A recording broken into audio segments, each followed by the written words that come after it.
दोस्तों, दिल्ली के एक सरकारी हॉस्पिटल में मरीजों की लंबी लंबी लाइन लगी हुई थी और उन्हीं में एक 27 साल की महिला अपनी दवाई का पर्चा बनवाने के लिए खड़ी थी। तभी उसके कानों में पुरुषों वाली लाइन में से किसी के ज़ोर ज़ोर से खांसने की आवाज़ें आती हैं। वो आवाज़ उसे कुछ जानी पहचानी सी लगती है।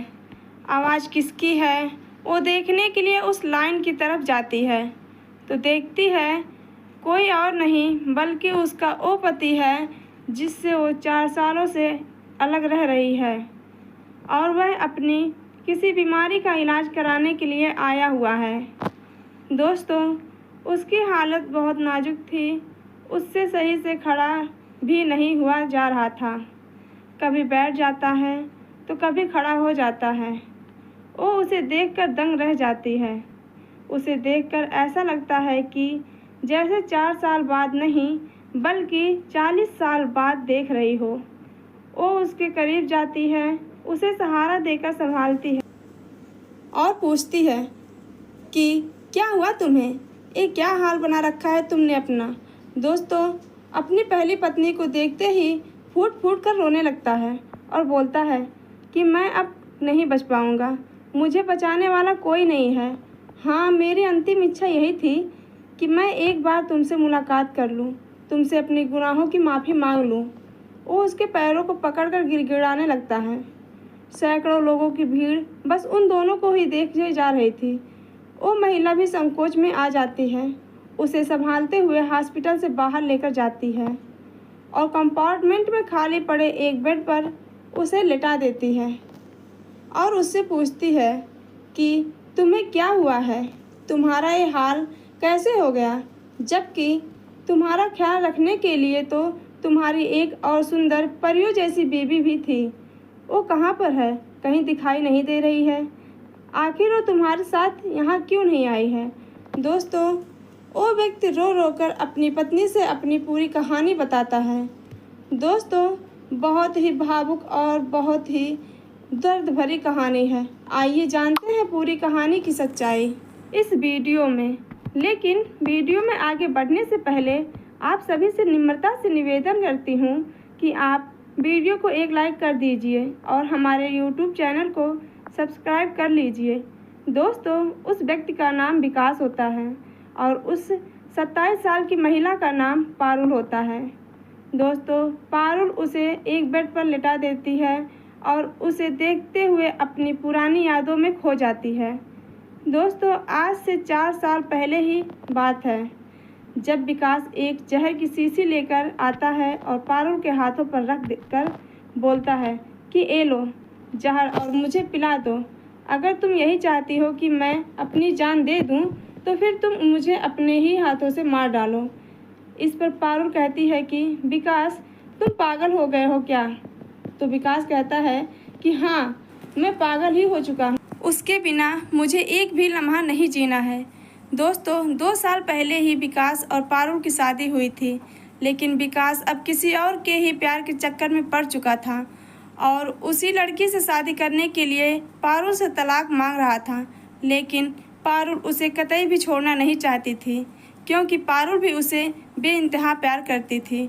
चूँकि पारुल और विकास की भी लव मैरिज हुई थी, तो पारुल उसे बहुत चाहती थी। लेकिन जब विकास जीने मरने की धमकियां देने लगता है तो पारुल उससे कहती है कि आज तो तुम उसके लिए मेरा त्याग कर रहे हो, कल उससे भी सुंदर कोई और मिल जाएगी तो फिर उसे भी छोड़ दोगे। तो विकास कहता है कि ऐसा सवाल ही पैदा नहीं होता, मैं चांदनी के साथ जीऊँगा और चांदनी के साथ ही मरूँगा। तो पारुल कहती है अगर उसने ही बाद में तुम्हें छोड़ दिया तो फिर क्या करोगे।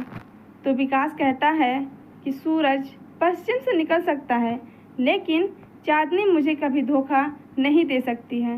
वो मुझसे बेहद प्यार करती है। दोस्तों, जब बात काफ़ी हद तक बढ़ जाती है तो पारुल के आगे भी कोई दूसरा चारा नहीं बचता। तो वो कहती है कि ठीक है, मैं तुम्हें कभी तलाक तो नहीं दूंगी, लेकिन मैं वादा करती हूँ कि कभी तुम्हारी ज़िंदगी में दखल अंदाजी करने भी नहीं आऊँगी। मैं तुमसे अलग ही रह लूँगी, अपना जॉब कर लूँगी, कैसे भी करके अपना गुजारा कर लूँगी। तुम्हें मेरी वजह से अपनी जान देने की कोई ज़रूरत नहीं है। तो विकास कहता है, तुम जॉब करना या मत करना, लेकिन मैं तुम्हें महीने के 12,000 रुपये भेजा करूँगा। दोस्तों, दरियागंज में विकास का घर होता है और चांदनी चौक में वो नौकरी किया करता था। दोस्तों, पारुल अब विकास का घर छोड़ देती है और बादलपुर में उसका मायका होता है। वो अपने माँ बाप के पास चली जाती है, लेकिन पास पड़ोस के लोग तरह तरह की बातें बनाने लगते हैं। पूछते हैं कि ससुराल क्यों नहीं जाती हो? हमने तो सुना है कि पति से झगड़ा करके आई है। कोई कहता है कि हमने तो यहाँ तक सुना है कि तेरा पति अब किसी और के साथ ही रहता है। तो इन सब बातों से परेशान आकर पारुल अपना मायका भी छोड़ देती है। सरिता बिहार में वो एक जॉब करती थी, वहीं पर किराए का कमरा लेकर रहने लगती है। उधर विकास को उसकी गर्लफ्रेंड होती है। अब क्या ही कर सकता था। फिर एक दिन चांदनी विकास से कहती है कि देखो, ये घर बहुत ही पुराना हो चुका है, तुम इसको अब बेच दो और कहीं कोई अच्छा सा फ्लैट लेकर हम रहते हैं। अब विकास पहले तो साफ साफ मना कर देता है, लेकिन इसके बार बार जिद करने पर वो घर 1 करोड़ रुपए में बेचकर रोहिणी नगर में एक फ्लैट देखता है। जब फ्लैट खरीदने का नंबर आता है तो चांदनी कहती है कि तुम ये फ्लैट मेरे नाम पर रजिस्टर कराओ। दोस्तों, विकास जब ये बात सुनता है तो उसके होश उड़ जाते हैं, पैरों तले ज़मीन खिसक जाती है। वो कहता है, चांदनी, फ्लैट चाहे तुम्हारे नाम हो या मेरे नाम हो, एक ही बात तो है, लेकिन वो मेरे बाप दादाओं का पुश्तैनी घर था जिसे मैं बेच चुका हूँ। अब अगर मैं ये फ्लैट अपने नाम रजिस्टर करा लूँगा तो उनकी आत्मा को दुख नहीं पहुँचेगा। इस पर चांदनी कहती है कि तुम्हें जो मर चुके हैं अपने बाप दादाओं की चिंता सता रही है और मैं जिंदा तुम्हारे सामने खड़ी हूँ, क्या तुम्हें मेरी ज़रा भी चिंता नहीं है? अब दोस्तों, चांदनी उन 1 करोड़ रुपयों के लिए विकास के पीछे हाथ धोकर पड़ जाती है, उसका जीना दुश्वार कर देती है। लेकिन जब ज़्यादा ही कोशिश करती है और विकास नहीं मानता तो वो भी समझ जाती है कि ये फ्लैट मेरे नाम पर नहीं लेने वाला है। तो वो कहती है, अच्छा ऐसा करो, इसमें से आधा पैसा तुम मुझे दे दो और तुम अपना अलग फ्लैट ले लो, मैं अपना अलग ले लूँगी। वो दिन रात उसके साथ लड़ाई झगड़ा करने लगी, उस तरह से प्रताड़ित करने लगती है। एक दिन वो कहती है कि मैं पंखे से लटक कर अपनी जान गंवा दूंगी और इस केस में तुम्हें उल्टा फंसा दूंगी, वरना तुम मुझे इसमें से आधा पैसा दो। दोस्तों, चांदनी उसके सामने खुदकुशी करने की धमकियां दिए जा रही थी, तो विकास हार मानकर उन पैसों में से 50 लाख रुपए उसके अकाउंट में ट्रांसफ़र कर देता है। दोस्तों, चांदनी को अब 50 लाख रुपए मिल जाते हैं और बाकी पैसों का विकास एक फ्लैट अपने नाम पर खरीद लेता है। इसके बाद दोनों इसी फ्लैट में रहने लगते हैं, लेकिन चांदनी अभी भी उसका सैलरी पर अपना कब्जा जमाए हुए थी। उसका पैसा अपने मायके वालों पर लुटा देती थी। तो एक दिन डिप्रेशन में आकर विकास अपनी नौकरी ही छोड़ देता है कि ना रहेगा बांस और ना बजेगी बांसुरी। अब दोस्तों, इस तरह से वो अपना घर बेच चुका था, अपनी नौकरी को छोड़ दिया, उसकी माँ भी गुजर गई थी और जो उसकी एक अच्छी बीवी थी वो उसे पहले ही छोड़कर जा चुकी थी। इस तरह से वो पूरी तरह से बर्बाद हो जाता है और बुरी तरह से डिप्रेशन का शिकार हो जाता है और अपनी टेंशन को, अपने स्ट्रेस को कम करने के लिए वो नशा करने लगता है। शराब का अधिक सेवन किया करता, स्मोकिंग शुरू कर दी और हद से ज़्यादा स्मोकिंग करने के कारण वो बीमार पड़ जाता है और उसको गंभीर टीबी की बीमारी लग जाती है। जब उसकी हालत बिगड़ने लगी तो वो एक दिन चांदनी के साथ हॉस्पिटल जाता है। तो डॉक्टर साहब उनके चेकअप कराते हैं और बताते हैं कि इन्हें तो टीबी की बीमारी हो चुकी है, लेकिन आप लोग भी ध्यान रखना, अगर इनके साथ कोई दूसरा भी रहता है तो थोड़ी दूरी बनाकर रखें, नहीं तो उसे भी ये बीमारी हो सकती है। दोस्तों, जब चांदनी डॉक्टर की ये बात सुन लेती है तो अब विकास को उस फ्लैट में घुसने तक नहीं देती है। उसके लिए वो एक अलग किराए का कमरा लेकर दे देती है और समझाती है कि आज के बाद से तुम उसी कमरे में रहोगे। दोस्तों, विकास की तबीयत ठीक नहीं थी तो वो उसकी किसी बात का कोई विरोध करने की स्थिति में नहीं होता, क्योंकि उसे अब कोई बात भी नहीं सूझ रही थी। तो चांदनी को उसको अलग कमरे में रखने लगती है और एक होटल में उसका खाना लगा देती है। सुबह शाम टिफ़िन में खाना आ जाता है और उसी को खाकर वो अपना गुजारा करने लगता है। लेकिन इस तरह से वो और भी ज़्यादा डिप्रेस हो जाता है। टेंशन में रहकर अपनी दवा भी समय से नहीं खाता।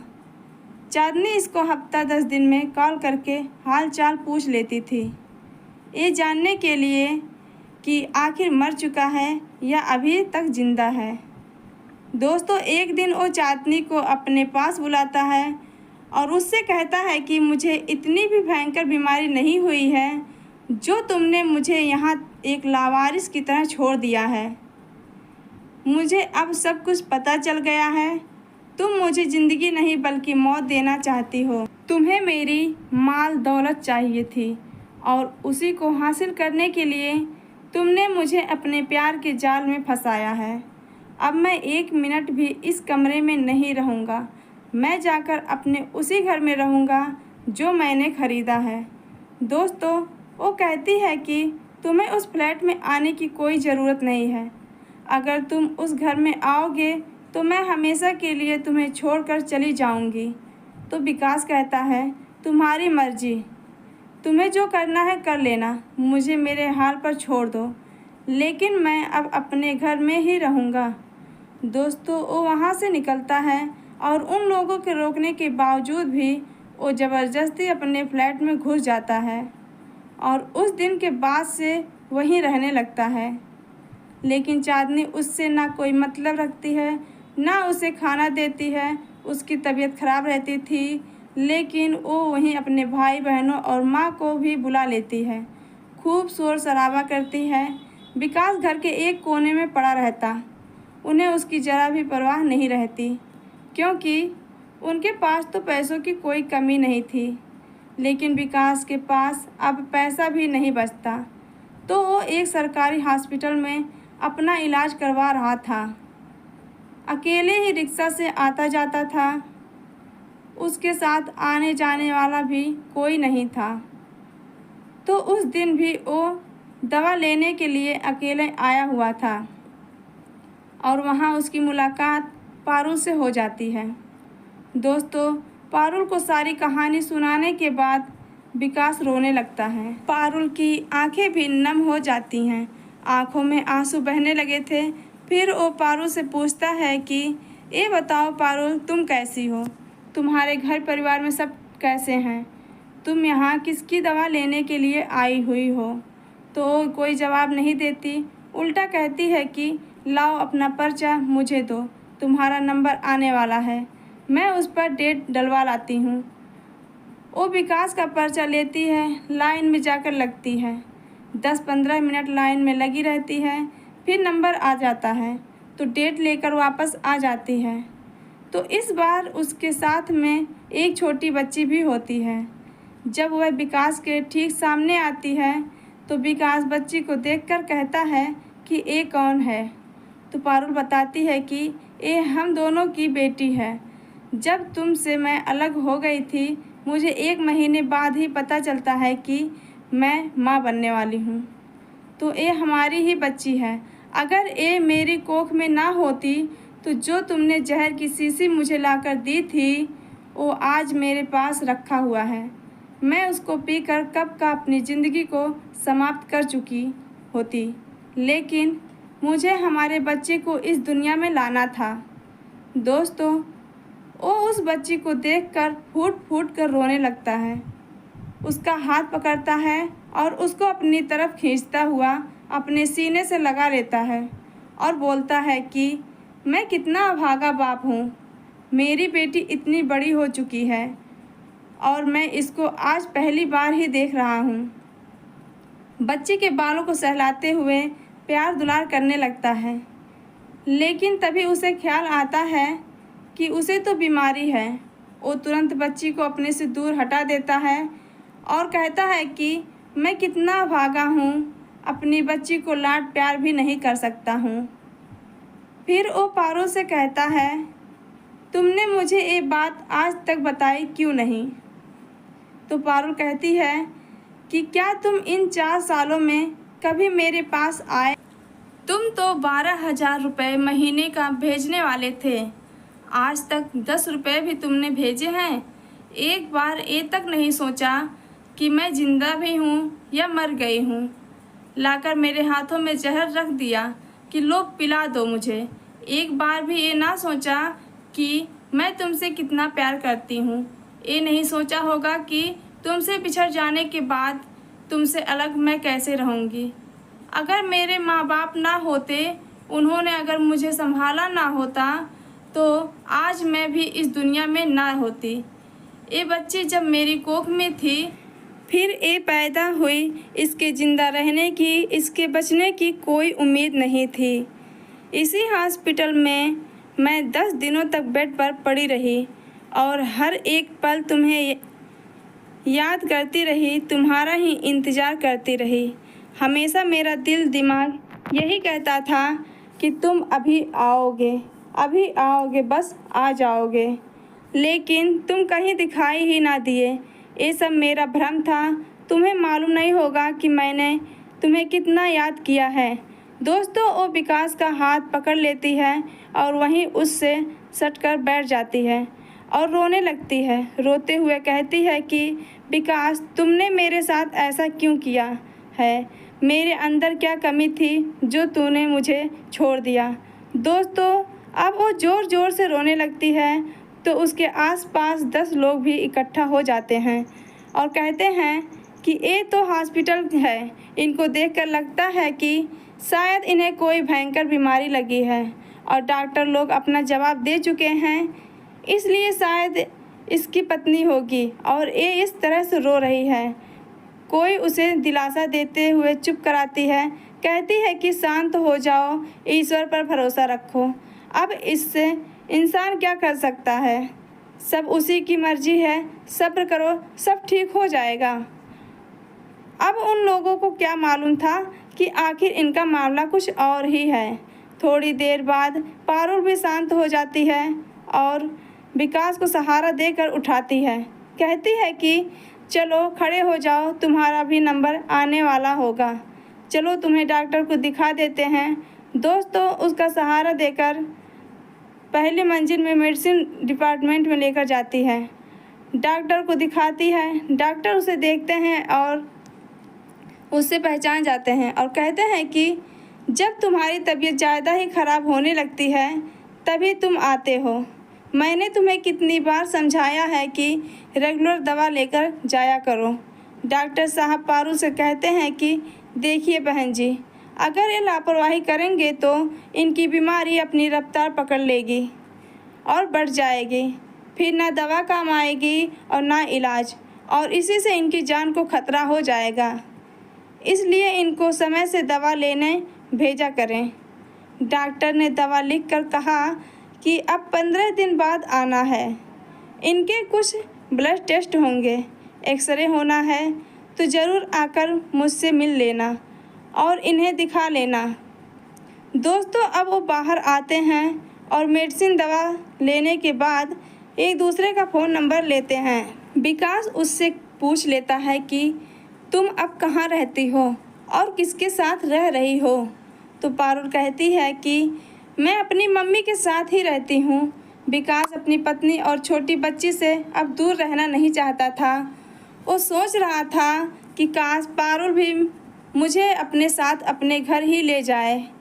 इस बात को पारुल भी भाप लेती है, लेकिन वो कहती है कि देखो विकास, मैं अपनी मम्मी के साथ रह रही हूँ, इस तरह से तुम्हें अपने घर तो नहीं ले जा सकती हूँ, इसलिए तुम सावधानी से अपने ही घर पर पहुँच जाओ, दवा को टाइम से खा लेना और 15 दिन बाद फिर से डॉक्टर ने बुलाया है तो मैं तुम्हें कॉल करूँगी, तुम मेरी कॉल उठा लेना और यहाँ आ जाना। इसके बाद विकास एक बार फिर से उस बच्चे को लाड प्यार करता है और फिर कहता है कि बेटी का नाम क्या रखा है? तो पारुल कहती है कि विशाखा नाम रखा है मैंने इसका। तो वो उसे फिर से भावुक होकर प्यार करने लगता है, उसे 100 रुपये देता है और फिर ऑटो रिक्शा में बैठकर अपनी आंखों में आंसू लिए वहाँ से चला जाता है। उसके चले जाने के बाद पारुल भी वहीं बैठ गई थी और वो खूब रोती है। फिर वो भी ऑटो रिक्शा करके बदरपुर अपनी माँ के पास चली जाती है और अपनी माँ से आज की सारी कहानी वो बताती है कि माँ ऐसी ऐसी बात है, वो मिले थे, आज बहुत बुरी हालत हो चुकी है, उनकी पहचानने तक में नहीं आ रहे थे। तो उसकी माँ पूछती है तो बेटी फिर तू क्या सोच रही है? तो पारुल कहती है कि माँ मेरा दिल गवाही नहीं दे रहा है, मेरा दिल कह रहा है कि मैं कहीं कमरा किराए पर ले लूँ और उन्हें भी वहीं पर बुला लूँ, वरना मुझे नहीं लग रहा है कि इस तरह से वो ठीक हो पाएंगे। तो उसकी माँ भी कह देती है कि बेटी जैसा तुझे अच्छा लगता है अपनी समझ से वो कर ले। दोस्तों तभी विकास का फ़ोन आ जाता है कि मैं अपने घर पहुंच चुका हूं, तुम लोग घर पहुंच गए हो या नहीं? तो उसने कहा हाँ मैं भी आ गई हूं। विकास ने पूछा विशाखा कैसी है? तो उसने बोला ठीक है, वो भी कैसी होगी, जैसी रहती थी वैसी ही है। फिर विकास कहता है कि तुम किसकी दवा लेने के लिए आई हुई थी? तो पारुल ने बताया कि कुछ नहीं, विशाखा को टीका लगवाने के लिए गई थी, लेकिन अगली दफ़ा लगवा दूंगी, इस बार जब 15 दिन के बाद आओगे तब लगवा दूंगी। दोस्तों अब अगले दिन पारुल और उसकी माँ कमरा ढूंढने के लिए जाते हैं और फिर विकास को फ़ोन करके बताती है कि आप एक काम करो, मैंने कमरा ले लिया है, तुम अगर यहाँ पर आ सकते हो तो यहाँ पर ही आ जाओ। अब विकास इतना सुनने के बाद ही अपना बैग पैक करता है, अपनी दवा साथ लेता है और अपने फ्लैट को छोड़कर निकल जाता है। चांदनी और उसके घर परिवार वाले ये तक नहीं पूछते कि तुम अपना बैग पैक करके कहाँ जा रहे हो। इसके बाद वो वहीं पहुँच जाता है जहाँ पारुल ने कमरा किराए पर लिया था। पारुल की माँ भी वहीं रोती है। जब उन सब को एक साथ देखता है, फिर कमरे के अंदर जाता है तो उसको ऐसा महसूस होता है जैसे कि उसे एक नई ज़िंदगी मिल गई हो। दोस्तों सब वहीं रहने लगते हैं 3-4 महीने। चांदनी उसके पास फ़ोन तक नहीं करती है कि आखिर तुम हो कहाँ, पर ऊपर से उसका डेथ सर्टिफिकेट बनवाने का सोच लेती है उसके फ्लैट को बेचने के लिए। दोस्तों जितनी वो खूबसूरत थी उससे कई ज़्यादा मक्कार औरत थी। दोस्तों उसका बस यही काम रहता था, एक कंपनी में जॉब करती थी और किसी को भी अपनी अदाओं का दीवाना बना लेती थी और विकास के साथ भी यही किया था, उसको अपने झूठे प्यार के जाल में फंसाया था। विशाखा अपनी नानी के पास रहती थी, कभी कभार अपने मम्मी पापा से मिलने के लिए उसकी नानी ले आती थी। सिर्फ 6 महीने में ही विकास अब पूरी तरह से स्वस्थ हो जाता है। उसके स्वस्थ होने के बाद पारुल और उसकी माँ के साथ वो 5-10 लोगों को अपने साथ लेकर जाते हैं और उस फ्लैट पर पहुँच जाते हैं जहाँ चांदनी और उसके परिवार वाले रह रहे थे।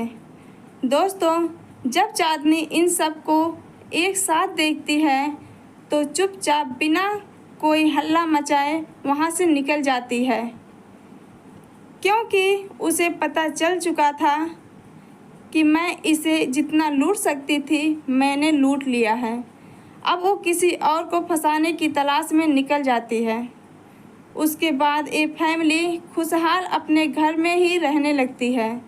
विकास की दवा का कोर्स पूरा होता है, वो भी पूरी तरह से स्वस्थ हो जाता है। फिर से वो उसी कंपनी में नौकरी करने लगता है जहां वो पहले काम किया करता था। दोस्तों 2013 में इनकी शादी हुई थी और 2015 में ये अलग हो गए थे और 2019 में भगवान की कृपा से एक हो जाते हैं और हंसी खुशी अपना जीवन बिताने लगते हैं। विकास अपनी नौकरी को करता है और पारुल घर को संभालती है, बच्चों को देखती है, क्योंकि इसके बाद उन्हें एक बेटा भी नसीब होता है। परिवार आज भी एक खुशहाल जीवन बिता रहा है। दोस्तों, ये थी आज की कहानी। आपको कैसी लगी कमेंट करके ज़रूर बताइए। अगर कहानी ज़रा भी पसंद आई हो तो हमारे यूट्यूब चैनल को सब्सक्राइब कर लीजिए और वीडियो को भी एक लाइक कर दीजिए। मिलते हैं फिर से एक नई और इंटरेस्टिंग कहानी के साथ। तब तक के लिए धन्यवाद। जय हिंद, जय भारत, राधे राधे।